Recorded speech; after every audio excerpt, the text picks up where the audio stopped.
which means we need to change or transform our negative thoughts to a positive. You know, every year we upgrade our phones or our True. computers. Correct. Or our iPads, but you know, this is software that must be upgraded too. You need to upgrade your own software by changing your thoughts. And changing your thoughts is easy. The mind learns by repetition. Mm-hmm.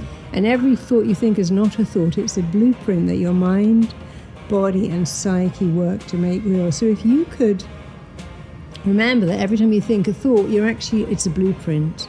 The strongest force in you is that you must act in a way that lines up with how you define you. I can't keep money. I'm no good with money. I feel uncomfortable having money. So what you have to do is change that. Just flip it. You know, what the mind loves is what is familiar. So if you've never come from wealth, weirdly enough, you'll reject it, just like those 70% of lottery winners.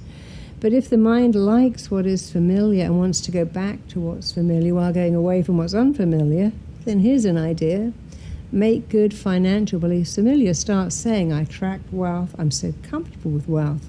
I'm a money magnet. I've got a gift. I'm monetized. People love buying my products. When people see me, they always say it's the best money I ever spent.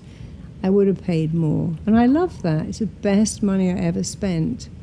And years ago I worked with someone, and the person who referred him said, I called him and said, how was he? He said, well, she's reassuringly expensive. You see, he had a thought, well, she's expensive, so she must be good. That isn't necessarily true.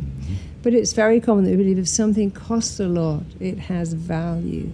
And if it doesn't cost enough, then it has no value. I remember years ago, a very famous company in England was sending me lots of clients to stop smoking because they were just about to ban smoking in the UK. And I think it was Canon that was paying for all their clients. And they were paying up front. And I have a very high success rate with stopping smoking. And it dropped. And I was thinking, why has that gone down? Then I realized, of course, they were not paying. Their company said, we'll pay. Go along and see that, Marisa. It's all covered. And so they had no investment. They'd leave and think, well, I'll just go. It's the afternoon off. I'll go and have a laugh, try a bit of hypnosis. It didn't matter if it didn't work. So then I said, okay, we have to change this.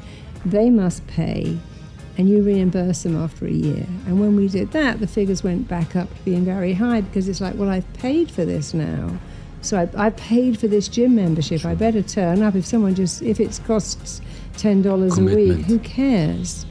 And so we do need to put that value on ourselves and to say, I'm worth it.